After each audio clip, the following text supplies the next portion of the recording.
Hello students, welcome to magnet brains. मैं रूपाली वर्मा। कामयाबी की तरफ एक एक कदम हम धीरे धीरे बढ़ा रहे हैं। तो इसी कोशिश में जो आज हम अपना कदम लेकर आगे आ रहे हैं वो कदम है हमारा क्लास 9th के लिए। Class 9th Hindi course B की बुक है संचयन भाग 1 पार्ट 6 दिए जल उठे। इस चैप्टर को हम डिटेलिंग में पहले भी समझा चुके हैं और एनसीईआरटी सॉल्यूशंस भी करा चुके हैं। तो आज हम क्या करेंगे, आज हम इसका करेंगे क्विक रिवीजन। इस चैप्टर को एक बार रिवाइज करेंगे जो हमारे एग्जाम्स के लिए हमको काफ़ी हेल्पफुल रहेंगे। भाई कोई भी एग्जाम हो, टेस्ट हो, चैप्टर्स तो आते ही रहते हैं, तो रिवीजन तो ज़रूरी बनता है ना। तो वही रिवीजन आज हम कर रहे हैं। तो ये कैसे है, कंप्लीट चैप्टर रिवीजन, यानी कि हम पूरे चैप्टर को समझेंगे, उसके बाद कुछ क्वेश्चन आंसर्स भी करेंगे। जैसे आप सभी जानते हैं कि क्वेश्चन आंसर्स सिर्फ जो एनसीईआरटी बुक्स में रहते हैं वो ही नहीं आते, कहीं से भी इधर उधर क्वेश्चन घुमा के पूछ लिए जाते हैं। तो उसी तरीके से यहाँ पे भी हम 3-4 क्वेश्चन आपके लिए ऐसे ही लेकर आए हैं जो हमारे पास एनसीईआरटी बुक में नहीं थे, और वो हम आपको दे रहे हैं करने के लिए कि, और समझाएंगे भी आंसर कि उसको कैसे लिखेंगे। तो चलिए सबसे पहले हम चैप्टर तो पढ़ लें कि भाई चैप्टर क्या है, फटाफट समझ लेते हैं। एक बार पढ़ चुके हैं, हम सभी को याद है कि इसमें क्या था। ये गांधी जी के नमक कानून तोड़ने के बारे में था कि किस तरीके से उन्होंने तोड़ने से पहले उन्हें कैसी कैसी परेशानियों का सामना करना पड़ा था, उसी के बारे में था। और कैसे वहाँ पर अंधेरे में उन्होंने जब नदी पार करी तो कितने दिए जल उठे थे, उसी से इस चैप्टर का नाम रखा गया था दिए जल उठे। तो चलिए शुरू करते हैं इस चैप्टर को पढ़ना। इस पाठ में लेखक गांधी जी द्वारा नमक कानून तोड़ने की यात्रा की तैयारी का वर्णन कर रहा है। कहता है कि रास के पास, रास एक जगह है, के पास ही एक बूढ़े बरगद का पेड़ था जिसने दांडी कूच की तैयारी का पूरा दृश्य देखा था। तो यहाँ पर क्या है, बरगद के पेड़ ने पूरा दृश्य देखा था कि किस तरीके से नमक कानून की तोड़ने की तैयारी हो रही थी। दांडी यात्रा, आपको पता है दांडी यात्रा हुई थी नमक कानून तोड़ने के लिए। दांडी कूच के बारे में बताता हुआ लेखक कहता है कि दांडी कूच की तैयारी के सिलसिले में वल्लभ भाई पटेल 7 मार्च को रास पहुंचे। अब क्या था, अब इसकी तैयारी हो रही थी, आपको कूच करना है, तो उसी तैयारी के सिलसिले में वल्लभ भाई पटेल कहाँ पहुंचे थे, 7 मार्च को रास पहुंचे थे। डेट्स याद रखिएगा, जगह याद रखिएगा, कौन कहाँ कब पहुंचा है। तो ये कौन पहुंचा है, वल्लभ भाई पटेल। कब पहुंचे हैं, 7 मार्च को। कहां पहुंचे हैं, रास पहुंचे हैं। वल्लभ भाई पटेल ने लोगों से पूछा क्या वे सभी सत्याग्रह के लिए तैयार हैं। जब वल्लभ भाई पटेल लोगों को भाषण दे रहे थे उसी बीच फौजदारी अदालत के अफसर ने मनाही का आदेश लागू कर दिया और पटेल को गिरफ्तार कर लिया गया। अब क्या हुआ, जब वल्लभ भाई पटेल वहां पहुंचे सभा में, तो हुआ क्या, आप सभी इस आंदोलन के लिए तैयार हैं। तो अब ये भाषण वो दे ही रहे थे, चल रहे थे। जब ये चल ही रहा था उसी समय अदालत से किसी भी तरह का भाषण सम्मेलन करने की मनाही का आदेश जारी करवा दिया गया सरकार ने। पहले से नहीं था, जब ये सम्मेलन चल रहा था, वो भाषण दे रहे थे, उसी समय अदालत से ये आदेश पारित हुआ।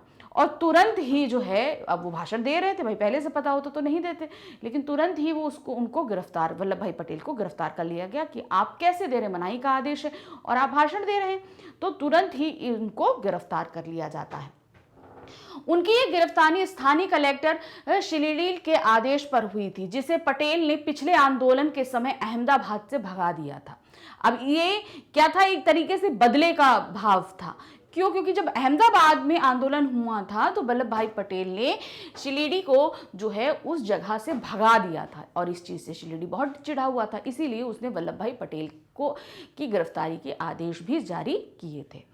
लेखक कहता है कि वल्लभ भाई को पुलिस पहरे में बोरसद की अदालत में लाया गया। अब कहां लाया गया उनको, रास में गिरफ्तार हुए थे, अदालत कौन सी थी, बोरसद की, जहां पर वल्लभ भाई पटेल ने अपना अपराध स्वीकार कर लिया कि भाई वो तो भाषण दे रहे थे।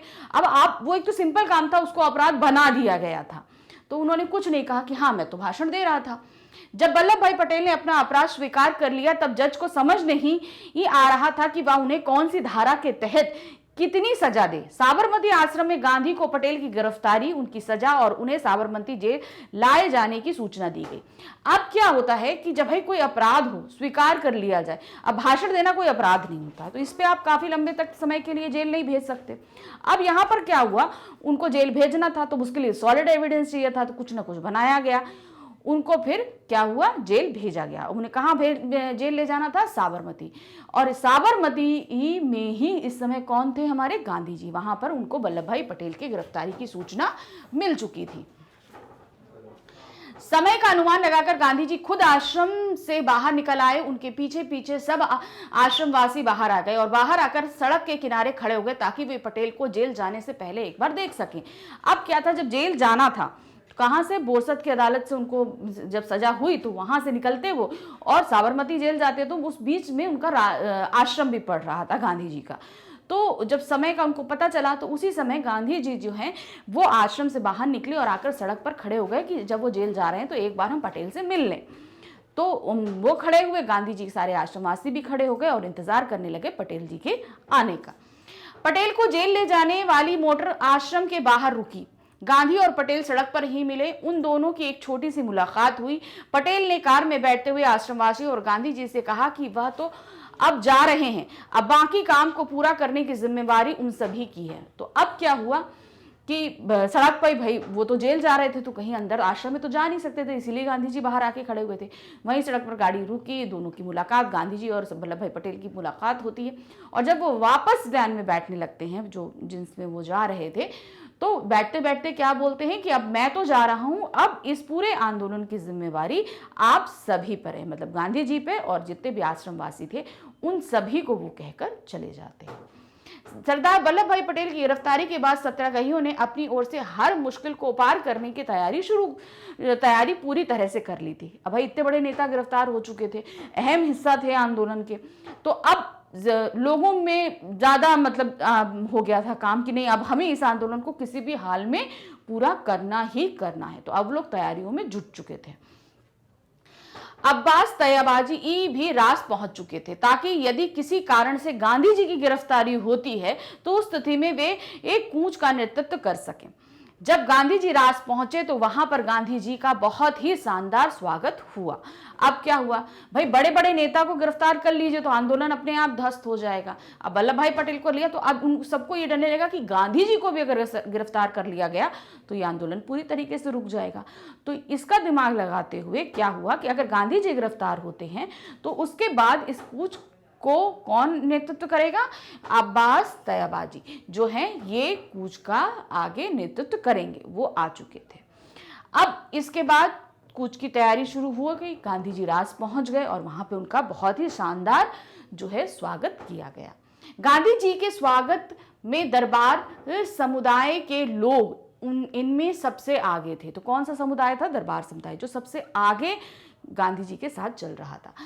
दरबार गोपाल दास और रविशंकर महाराज भी गांधी जी के स्वागत के लिए वहां मौजूद थे। लेखक कहता है कि जब गांधी जी ने भाषण दिया तो गांधी ने अपने भाषण में दरबारों का खास तौर पर उल्लेख किया। दरबार लोगों की साहब की तरह जिंदगी जीते थे, ऐशो आराम की जिंदगी जीते थे, एक तरह से वे लोग राजा की तरह जीते थे। मतलब अब ये हम समुदाय बता दें कि ऐसा समुदाय होता है, ये जो समुदाय होता है ये जो होता है जैसे बोलते हैं, जैसे सामंत होते हैं ना, राजा छोटे छोटे लोगों को अपने सभी बहुत बड़ा राज्य होता है तो हर जगह तो राजा जाकर नहीं देख सकता, तो वो अपने अंडर जो है कई छोटे छोटे लोगों को नेतृत्व देता है कि आप इस एरिया का प्रशासन देखेंगे, यहाँ से कर वसूलेंगे, यहाँ के लोगों की परेशानी को समझेंगे, सभी कुछ। तो ये जो दिया जाता था वो दरबार कम्युनिटी के लोगों को दिया जाता था। तो जैसे राजा ऐशो आराम की जिंदगी जीते थे उसी तरीके से, मतलब उतना तो नहीं, उससे थोड़ा सा कम जो है इन लोगों की ऐशो आराम की जिंदगी रहा करती थी। दरबार सब कुछ छोड़कर रास में आकर बस गए थे। तो अब क्या हुआ, सभी लोग जितने लोग थे सभी जो अपने अपने सारा ऐशो आराम छोड़कर सब कुछ आके रास आ गए थे। क्यों, क्योंकि रास से दांडी यात्रा शुरू होनी थी। गांधी जी ने अपने भाषण में कहा कि दरबार लोगों से सभी को त्याग और हिम्मत सीखनी चाहिए। लेखक कहता है कि अखिल भारतीय कांग्रेस कमेटी की बैठक 21 मार्च को साबरमती के तट पर होने वाली थी। तो गांधी जी ने बोला कि जैसे अब उस समय जब हम असहयोग आंदोलनों कुछ भी पूरी तरीके से पूरे देश में स्वतंत्रता आंदोलन जोरों पर था, तो अब बहुत से भारतीय जो हैं वो अंग्रेजों द्वारा नियुक्त थे बहुत अच्छे अच्छे उच्च पद पे, और वो क्या है ना, अंग्रेजों के बहुत ज़्यादा प्रभुत्व में आ चुके थे, उन्हीं की दी हर एक चीज़ मानना करना। तो ये चीज़ गांधी जी ने भाषण में अपने बताई कि त्याग करने की जो चीज़ है, जो भावना है, वो हमें दरबार लोगों से सीखनी चाहिए। कारण क्यों है? क्योंकि अब इन लोगों ने इतना ऐशो आराम छोड़ दिया, तो हम क्यों अंग्रेजों के उसमें पड़े हुए हैं? हमें भी अपने देश को आज़ाद करने के लिए अपने ऐशो आराम को त्यागना चाहिए। यही चीज़ गांधी जी ने अपने भाषण में भी बोली। अब इसी के साथ कांग्रेस कमेटी की जो बैठक होने वाली थी 21 मार्च को, वो कहाँ होने वाली थी? साबरमती के तट पर होने वाली थी। जवाहरलाल नेहरू इस बैठक में होने से पहले गांधी जी से मिलना चाहते थे, मतलब इस बैठक से पहले जवाहरलाल नेहरू गांधी जी से मिलना चाहते थे, पर जवाहरलाल नेहरू ने उनसे मिलने के लिए संदेश भिजवाया, तो गांधी जी ने उन्हें वापस संदेश भिजवाया कि यदि जवाहरलाल नेहरू गांधी जी से मिलना चाहते हैं तो उनको पूरी एक रात जागना पड़ेगा, और अगर अखिल भारतीय कांग्रेस कमेटी की बैठक से पहले वापस लौटना चाहते हैं तो इससे बचा भी नहीं जा सकता, अर्थात उन्हें अगर समय पर वापस लौटना है तो उन्हें पूरी रात जागना पड़ेगा, तभी वे गांधी जी से मिलकर वापस समय पर लौट सकेंगे। अब क्या था, इसको हम ऐसे समझाते हैं कि गांधी जी रास थे, अब नेहरू जी आने वाले थे उनसे मिलने के लिए, समय कम था, समय कम था। अब आना, उनसे मिलना और वापस 21 मार्च को साबरमती के तट पर पहुंच जाना, ये तभी मुमकिन था कि अगर वो पूरी रात ट्रैवल करते, ठीक है, वो आते, गांधी जी से मिलते और फिर होल नाइट ट्रैवल करके वो 21 मार्च को साबरमती पहुंच जाते, तभी वो कर सकते थे। तो उन्होंने बोला, तो गांधी जी ने ही बोला कि आपको पूरी रात जागना पड़ेगा, क्योंकि समय से आपको कमेटी की मीटिंग में पहुंचना है। गांधी जी ने दांडी कूच शुरू होने से पहले ही यह निश्चय कर लिया था कि वे उनकी यात्रा ऐसे भूभाग से ही करेंगे जो अंग्रेजों के अधिकार में होगा, यानी कि वो ऐसी जगह से यात्रा शुरू करना चाहते थे जहां पर पूरी तरीके से अंग्रेजों का प्रभुत्व हो। मतलब वो बच के नहीं कोई काम कर रहे थे, छुप कर कोई काम नहीं कर रहे थे, वो दिखाते हुए कि मैं यहीं से कार्य करूंगा। वे किसी राजघराने के इलाके में नहीं जाएंगे, लेकिन इस यात्रा में उन्हें थोड़ी देर के लिए बड़ौदा रियासत से गुजरना पड़ा। तो उन्होंने कई नियम भी बनाए कि हम रियासतों से होके नहीं जाएंगे, क्योंकि रियासतों से होके जाएंगे तो अगर वो राजा हमारी मदद करते हैं तो वो अंग्रेजों के कोप का कारण बन जाएंगे, उनके ऊपर अंग्रेजों का कोप पड़ेगा, और अगर वो नहीं करते हैं तो जनता उनके विरुद्ध हो जाएगी। तो इसीलिए उन्होंने ये फैसला किया कि वो किसी भी रियासत से होकर नहीं गुजरेंगे, लेकिन उनके रास्ते में गुजरात रियासत पड़ी, बड़ौदा रियासत पड़ी, उनको कुछ समय के लिए वहां से गुजरना पड़ा, क्योंकि अगर वे वहां से नहीं जाते तो उनकी यात्रा करीब 20 किलोमीटर लंबी हो जाती और इसका असर उनकी यात्रा के कार्यक्रम पर पड़ता। लेखक बताता है, कभी सत्याग्रही गाजे बाजे के साथ रास में दाखिल हुए। तो अब क्या हुआ कि अगर वो बड़ौदा रियासत में नहीं जाते तो मतलब अब जैसे यहाँ पे बड़ौदा रियासत है, अब इसको क्रॉस करके हमें यहाँ पहुंचना है, और अगर हमें यहाँ पहुंचना है, इस रास्ते पे पहुंचना है, तो हमें क्या होगा, या तो हम ये रास्ता अपनाएं, नहीं तो हमें लंबा रास्ता ऐसे घूम के जाएंगे तो वो करीबन 20 किलोमीटर लंबा हमको पड़ता। तो इसलिए उन्होंने, वो 20 किलोमीटर का मतलब बहुत ज़्यादा होता है और पैदल यात्रा करनी थी, तो इसलिए उन्होंने उस रियासत से होकर गुजरना ही सही समझा। अब क्या हुआ, सभी जितने भी आंदोलनकारी थे जो इस यात्रा में पार्ट लेने वाले थे, सभी नाचते गाते गाजे बाजे के साथ में रास पहुंच चुके थे। वहां गांधी जी को एक धर्मशाला में ठहराया गया, जबकि बाकी सत्याग्रही तंबुओं में रुके। लेखक कहता है कि रास की जनसंख्या 3000 के लगभग थी, लेकिन गांधी जी की जनसभा में 20,000 से भी ज्यादा लोग आए हुए थे। गांधी जी ने रास में ही राजद्रोह की बात पर जोर दिया और कहा कि उनकी गिरफ्तारी अच्छी बात होगी। तो अब क्या हुआ, अब यहां पर क्या हुआ, 3000 की जनसंख्या वाला रास, आज करीबन 20,000 लोग वहां पर थे, सिर्फ इसलिए क्योंकि गांधी जी वहां जनसभा कर रहे थे। जनसभा में उन्होंने बोला कि मैं एक राजद्रोह कर रहा हूं। जाहिर सी बात है, राजद्रोह तो था ही वो, क्योंकि उस समय अंग्रेजों का शासन था और जो शासन चल रहा है उसके विरुद्ध अगर हम काम करते हैं तो वो राजद्रोह है।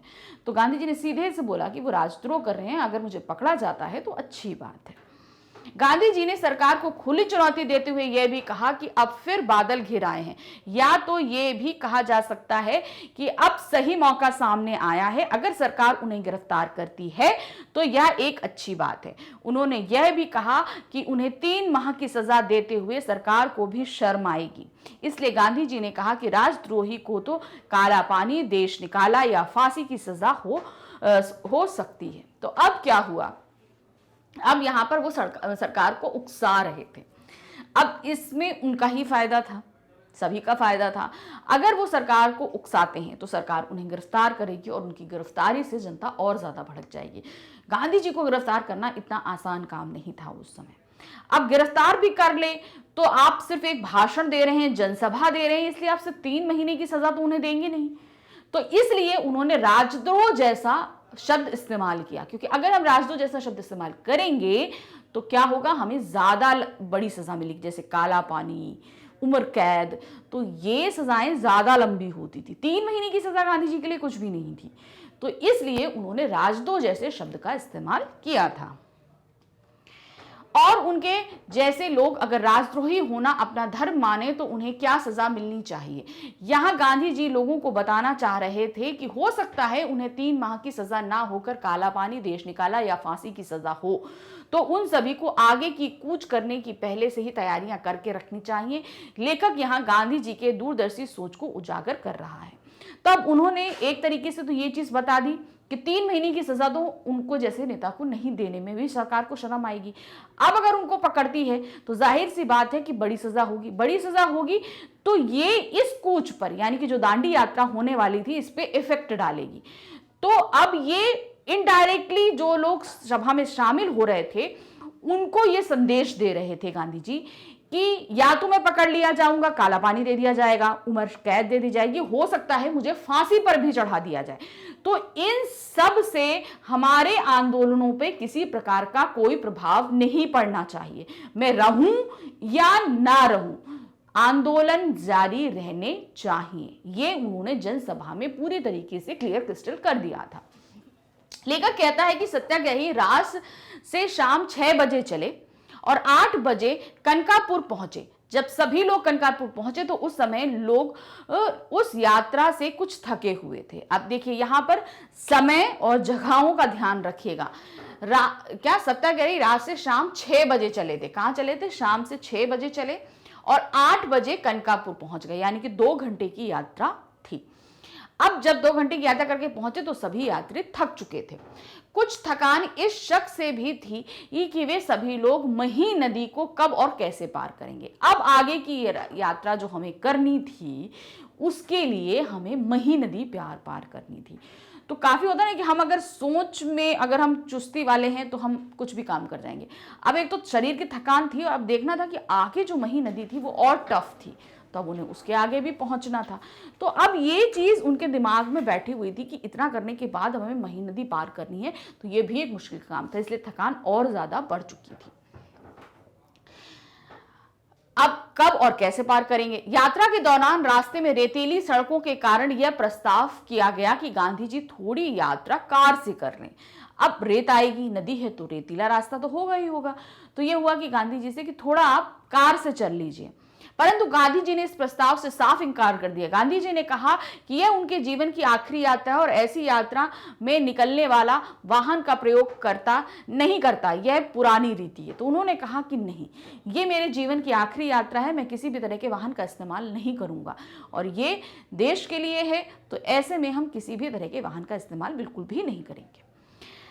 धर्म यात्रा में हवाई जहाज, मोटर या बैलगाड़ी में बैठकर जाने वालों को कोई लाभ नहीं मिलता। गांधी जी के अनुसार जिस यात्रा में कष्ट सहे जाएं, लोगों को सुख दुख समझे जाएं, वही सच्ची यात्रा होती है। तब उन्होंने बोला कि अगर हम धर्म के लिए, अच्छे काम के लिए अगर कोई यात्रा करते हैं तो उसमें अगर हम किसी भी तरह का व्हीकल इस्तेमाल करते हैं, वाहन इस्तेमाल करते हैं, हवाई जहाज, बस, मोटर, और अगर हम यात्राओं में दुख को नहीं सहन करें तो वो यात्रा हमारी एक्सेप्ट नहीं होती है, यानी कि वो सच्चे मन से की गई यात्रा नहीं होती है, ऐसा गांधी जी का मानना था।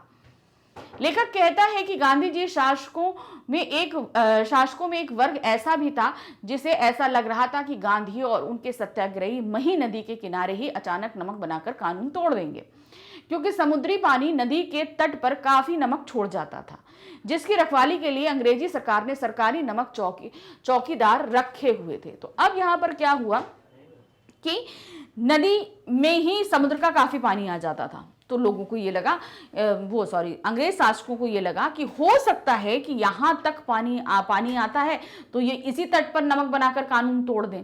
तो इस डर से वहां पर भी नमक चौकीदार बनाकर रख दिए गए थे कि ये यहां पर नमक ना बनाना पाए।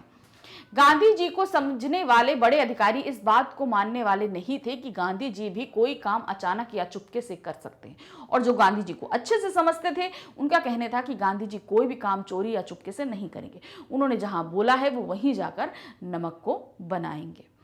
यह विश्वास होने के बावजूद भी गांधी जी कोई काम अचानक और चुपके से नहीं करेंगे। अंग्रेजी अधिकारियों ने नदी के तट से सारे नमक भंडार हटा दिए और उन्हें नष्ट करा दिया, ताकि इसका खतरा भी ना रहे कि गांधी जी नदी किनारे ही नमक बनाकर कानून को तोड़ देंगे।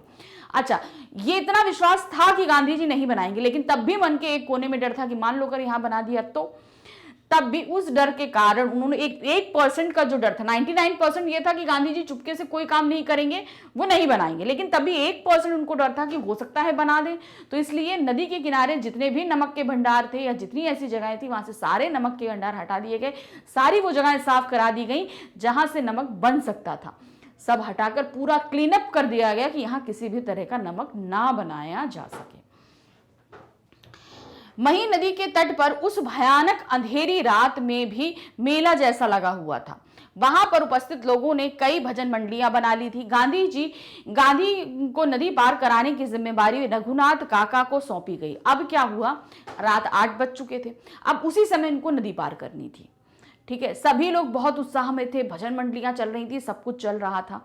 अब गांधी जी को मही नदी जो पार करानी थी उसका जो जिम्मेवारी सौंपी गई थी रघुनाथ काका जी को, कि वो जो है गांधी जी को नदी पार कराएं। उन्होंने गांधी जी को नदी पार कराने के लिए एक नई नाव खरीदी, उसे लेकर कनकापुर पहुंच गए थे। बदलपुर के रघुनाथ काका को सत्याग्रहियों ने निषाद राज कहना शुरू कर दिया था, क्योंकि जिस प्रकार राम जी को नदी पार कराने की जिम्मेवारी निषाद राज की थी, उसी प्रकार बदलपुर के रघुनाथ काका को भी गांधी जी को नदी पार करवाने की जिम्मेवारी मिली थी। अब क्या था, रघुनाथ काका कहाँ के थे, बदलपुर के थे। उन्होंने एक नई नाव खरीदी और कहाँ लेकर आ गए थे, कनकापुर लेकर आ गए थे। कनकापुर से ही मही नदी पार करनी थी उनको। अब सभी लोगों ने रघुनाथ काका को निषाद राज कहना शुरू कर दिया था। कारण क्या था, राम जी को भी जब नदी पार करनी थी तो निषाद राज ने उन्हें नदी पार करा दी। इसी तरीके से गांधी जी को नदी पार रघुनाथ काका करा रहे थे, तो उनको निषाद राज बोला गया था। रात के समय जब समुद्र का पानी चढ़ना शुरू हुआ, तब तक अंधेरा इतना घना हो गया था कि छोटे मोटे दिए उसे भेद नहीं पा रहे थे। अब क्या हुआ, 8 बजे तो लोग वहां पहुंचे थे, अब तैयारियां हो रही थी करने की, आगे नदी पार करने की। तो अब जब तक करते करते तो पूरा अंधेरा हो गया था और समुद्र का पानी अब ऊपर चढ़ना शुरू हो गया था। तो जब पानी होगा तो नदी पार करना ज्यादा आसान हो जाता है। तो पानी जब चढ़ा तो तब तक काफी रात हो चुकी थी और थोड़े बहुत दियों से वहां का अंधेरा नहीं मिट रहा था। क्या होते हैं, लालटेन होते, दिए होते, लोग उस समय तो वही फ्लैश लाइट वगैरह तो होती नहीं थी कि भाई बहुत बड़ी लाइट शो कर दी और उस पर काम हो रहा है, ऐसा तो होता नहीं था। छोटे छोटे लालटेन से, यही सब चीजें, मशाले, इन्हीं से तो शो होता था। तो वो इन सब छोटी छोटी चीजों से वो अंधेरा बिल्कुल भी हट नहीं पा रहा था। थोड़ी देर में कई हजारों लोग नदी तट पर पहुंच गए, उन सबके हाथों में दिए थे। इसी तरह का दृश्य नदी की दूसरी ओर भी था। नदी के दूसरी ओर भी पूरा गांव और आसपास से आए लोग दिए की रोशनी लिए गांधी जी और उनके सत्याग्रहियों का इंतजार कर रहे थे। अब इतना अंधेरा होने के कारण क्या किया जाए, तो वहां पर जितने भी आसपास के लोग थे वो सभी अपने हाथों में दिए लेकर वहां उपस्थित हो गए। अब रोशनी बढ़ गई, भाई एक दिए की रोशनी हजारों दियों की रोशनी, फर्क होता है। तो इसी तरीके से नदी के इस पार और नदी के उस पार भी गांव के लोग, आसपास के लोग दिए लेकर इकट्ठा हो गए, सिर्फ इसलिए ताकि गांधी जी और सत्याग्रही जो हैं वो बहुत आसानी से नदी को पार कर सकें। रात के लगभग 12 बजे महिसागर नदी का किनारा पानी से भर गया। गांधी जी झोपड़ी से बाहर निकले और घुटनों तक पानी में चलकर नाव तक पहुंचे। लेखक बताता है कि गांधी जी के वहां से चलते ही महात्मा गांधी की जय, सरदार पटेल की जय और जवाहरलाल नेहरू की जय के नारे सुनाई देने लगे और उन्हीं नारों के बीच नाव रवाना हुई जिसे रघुनाथ काका चला रहे थे। तो अब क्या हुआ कि धीरे धीरे सभी लोग वहां से रवाना, जब निकले गांधी जी घुटने घुटने पानी थे, घुटने घुटने पानी से वो लोग आगे चले, नदी नाव में बैठे और सभी तरफ सबकी जय जयकार हो रही थी। सरदार वल्लभ भाई पटेल की, गांधी जी की, नेहरू जी की, चारों तरफ जय जयकार गूंज रही थी। कुछ ही देर में नारों की आवाज नदी के दूसरे तट से भी आने लगी। अब इस तट से तो नारों की आवाज लगी रही थी, थोड़ी देर में उधर से भी आवाज आने लगी। भाई नदी के उस पार भी तो लोग, बहुत सारे लोग दिए लिए खड़े हुए थे, अब उन्होंने भी जय जयकार करना शुरू कर दिया।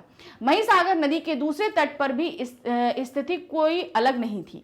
वहां पर भी उसी तरह का कीचड़ और दलदली जमीन थी जैसी नदी के एक ओर के तट पर थी। लेखक कहता है कि मुमकिन है कि यह पूरी यात्रा का सबसे कठिन हिस्सा था। अब नदी के आसपास तो दलदली एरिया होता है और जहां पे आप समझिए कि समुद्र का पानी चढ़ उतर रहा है तो वहां तो दलदल होना जाहिर सी बात रहती है। तो जैसे इधर दलदल था वैसे उस तरफ था और ये सारी चीजें हो रही थी कि वो नदी को पार कर सके। और बहुत मुश्किल था क्योंकि दलदली नदी इधर पार करना, फिर क्रॉस करके फिर उधर दलदली नदी पार करना, तो ये बहुत ही जो है मुश्किल एरिया पूरी यात्रा का था। 1.5 किलोमीटर तक पानी और कीचड़ में चलकर गांधी जी रात 1 बजे के लगभग नदी के उस पार पहुंचे और वहां पहुंचते ही सीधे आराम करने चले गए। गांधी जी के पार उतरने के बाद भी तट पर दिए लेकर लोग खड़े रहे। तो मतलब अब यात्रा करके वहां तक पहुंचने में 1 बज गया रात का। गांधी जी थक चुके थे, वो तुरंत आराम करने गए, लेकिन वहां पर जो लोग दिए लिए खड़े थे वो गांधी जी के आने के बाद भी वहीं खड़े रहे। क्यों? क्योंकि पीछे से सत्याग्रही और आ रहे थे, उनको भी तो नदी पार करानी थी। तो क्या हुआ, अभी सत्याग्रहियों को भी पार जाना था। तो मतलब अब खाली गांधी जी पहुंचे थे, अभी पीछे से और भी लोग आ रहे थे। शायद उन्हें पता था कि रात में कुछ और लोग आएंगे जिन्हें नदी पार करानी होगी। उन लोगों को पता था कि उनके सत्याग्रह में अभी और भी लोग जुड़ने वाले हैं। उन लोगों को भी नदी पार करवाना जरूरी था ताकि उन्हें भी सही रास्ते का पता चले और उनके सत्याग्रह में लोगों की संख्या बढ़े, ताकि अंग्रेज सरकार उनके कूच को ना दबा सके और वे नमक बनाकर कानून को तोड़ सके। अब क्या, तो थोड़े से लोग तो कानून बनाए तो अंग्रेज आके तुरंत पकड़ लेंगे। तो अब यहाँ पर सभी लोग इस इंतजार में खड़े थे दिए लगे कि अभी और लोग आएंगे, उनको नदी पार कराएंगे, ताकि लोग आते जाएंगे, संख्या बढ़ती जाएगी, तभी तो बड़ी तादाद में लोग कानून बनाए तोड़ेंगे, नमक बनाएंगे, कानून तोड़ेंगे, क्योंकि ये सरकार को दिखाना था नमक कानून तोड़ने के लिए। तो इस तरीके से ये पाठ था, किस तरीके से पूरे हजारों दिए जल चुके थे। यही चीज बताई गई थी कि कितनी एकता के साथ यहाँ पर कार्य किया गया। अब इसी पाठ से रिलेटेड कुछ क्वेश्चंस भी हम देख लेते हैं। गांधी जी और पटेल की मुलाकात आश्रम के सामने सड़क पर क्यों हुई? क्या कारण था कि उनकी मुलाकात वहां पर हुई थी? सरदार पटेल को बोरसद की अदालत में 500 रुपए जुर्माने के साथ 3 महीने की जेल हुई। इसके लिए उन्हें अहमदाबाद की साबरमती जेल में लाया जा रहा था। जेल का रास्ता आश्रम से होके जाता था। गांधी जी उनसे मिलने आश्रम से बाहर सड़क पर आ गए थे, जहां दोनों नेताओं की मुलाकात हुई। तो बोरसद की अदालत से जब उन्हें साबरमती जेल ले जाया जा रहा था तो रास्ते में साबरमती आश्रम के बाहर दोनों की मुलाकात हुई थी। क्वेश्चन नंबर 2 है हमारे पास में, रास में गांधी जी ने लोगों से सरकारी नौकरी के संबंध में क्या आह्वान किया था? अब ये था कि बहुत सारे भारतीय जो हैं वो सरकारी नौकरी में थे, तो उनका कहने का मतलब था कि हमें सरकार का सहयोग नहीं करना चाहिए, यानी कि हमें नौकरियां छोड़ देनी चाहिए। तो उन्होंने यही आह्वान क्या किया था? रास में गांधी जी ने जनसभा को संबोधित करते हुए कहा था, पटेल को यह सजा आपकी सेवा के पुरस्कार के रूप में मिली है। वो यहाँ पर आप सबकी की भलाई के लिए आए थे। ऐसे में कुछ मुखी और तलाटी अब भी सरकारी नौकरी से चिपके हुए हैं, उन्हें भी अपने निजी तुच्छ स्वार्थ भूलकर इस्तीफा दे देना चाहिए। मतलब हम सभी यहाँ अपने देश को आज़ाद कराने की कोशिश कर रहे हैं, मगर कुछ लोग अभी भी हैं जो कि सरकार के पीछे, अंग्रेज सरकार के तलवे चाट रहे हैं, तो उन्हें भी इस्तीफा देकर हमारे आंदोलन में सहयोग करना चाहिए। क्वेश्चन नंबर 3 है, नदी पार करने के लिए सत्याग्रहियों ने रात 10 बजे के बाद का समय क्यों चुना? क्या कारण था कि उन्होंने बोला कि 10 बजे के बाद चुनेंगे? क्यों? क्योंकि उस समय नदी का पानी बढ़ जाता और तब नदी पार करना ज्यादा आसान होता। तो क्या हुआ, मही नदी के दोनों ओर दूर दूर तक दलदल और कीचड़ था। इसी कीचड़ एवं दलदल में कई किलोमीटर पैदल चल कर नाव तक पहुंचना था। रात 12 बजे समुद्र का पानी नदी में चढ़ आता, जिसे कीचड़ एवं दलदल पर पानी भर जाता और नाव चलाने योग्य हो जाती। यानी कि क्या था कि जो है जब पानी ऊपर चढ़ जाता धीरे धीरे, भाई एक ही बार एक बैग थोड़ी ना चढ़ता, मतलब अब 10 बजे चढ़ना शुरू होगा तो क्या होगा, 12 बजे तक चढ़ेगा, पीक पे पूरा आ जाएगा। तो वही चीज़ उन्होंने बोला कि हम 10 बजे के बाद यहाँ से कूच करना शुरू करेंगे, तो 12 बजे तक पानी धीरे धीरे जब चढ़ जाएगा तब नाव चलाना आसान हो जाएगा। प्रश्न संख्या 4 है, रघुनाथ काका ने सत्याग्रहियों की मदद किस तरह की थी? कैसे उन्होंने सत्याग्रहियों की मदद करी थी? तो रघुनाथ काका ने गांधी जी एवं अन्य सत्याग्रहियों को नदी पार कराने की जिम्मेवारी अपने ऊपर ले ली थी कि मैं नदी पार कराऊंगा। वे एक नई नाव खरीदकर कनकापुर पहुंच गए। गांधी जी उस नाव पर सत्याग्रहियों के साथ सवार हुए और रघुनाथ काका नाव चलाते हुए दूसरे किनारे पर पहुंच गए। यानी कि भाई ये नाव पार करना भी बहुत बड़ा काम था, तो ये जिम्मेवारी किसकी थी? रघुनाथ काका की थी। सिर्फ गांधी जी को ही नहीं, और भी सत्याग्रहियों को उन्होंने नदी पार कराई थी। तो इस तरीके से सत्याग्रहियों की मदद रघुनाथ काका ने करी थी। तो यहाँ पर हमने अपना ये पार्ट कंप्लीट किया। फटाफट इसका रिवीजन किया कि इस चैप्टर के अंदर क्या क्या था, हमने सभी को समझाया। साथ ही हमने ऐसे क्वेश्चंस आपके सामने पेश किए जो हमारे पार्ट के बीच में से कहीं कहीं से बन सकते हैं। तो अब आपको समझ में आ गया हो कि कैसे कैसे क्वेश्चंस आपसे पूछे जा सकते हैं। इस चैप्टर का कंप्लीट रिवीजन और एनसीईआरटी सॉल्यूशन, यानी कि हमारी एनसीईआरटी बुक में जो पीछे क्वेश्चंस दिए हुए हैं वो सॉल्यूशंस हम पहले करा चुके हैं, तो उन्हें आप ज़रूर पढ़िएगा। वन शॉट रिवीजन, जैसे अभी हमने फुल चैप्टर रिवीजन कराया, ऐसा सिर्फ जो है हिंदी में ही हम नहीं करा रहे, आपके लिए ये सभी सब्जेक्ट में अवेलेबल है। तो ये आपको मिलेंगे कैसे? इसके लिए आपको आना होगा हमारे चैनल magnetsbrain.com पे। जब आप यहाँ पर आएंगे तो आप यहाँ पर देखेंगे कि वन शॉट रिवीजन यहाँ पर दिया हुआ है। बस आपको यहाँ पर क्लिक करना है।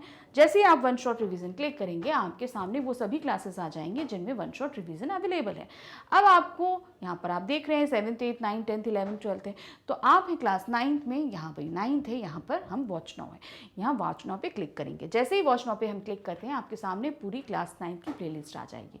अब आप इसमें देखेंगे कि सभी सब्जेक्ट्स दिए हुए हैं, फिजिक्स, केमिस्ट्री, बायो, मैथ्स। तो अब आपको करना क्या है, अब आपका जो भी एग्जाम या टेस्ट है, आपको वो सब्जेक्ट पे क्लिक करना है, जिस भी सब्जेक्ट का है उसे आप क्लिक करेंगे। उस सब्जेक्ट के अंदर वो सभी चैप्टर आ जाएंगे जो आपकी बुक में अवेलेबल है, जिसके वन शॉट रिवीजन अवेलेबल है। तो अब जो चैप्टर आपके एग्जाम में आ रहे हैं या टेस्ट में आ रहे हैं, उन्हें आप क्लिक करिए, रिवीजन करिए, क्योंकि वीडियो तुरंत ही आपके सामने अवेलेबल हो जाएंगे। वीडियो देखिए, रिवीजन करिए, अपने एग्जाम्स को बहुत ही अच्छे से कंप्लीट करिए। लेकिन साथ ही हमारे चैनल को लाइक, सब्सक्राइब और शेयर करना बिल्कुल नहीं भूलिएगा। Thank you for watching. Bye bye.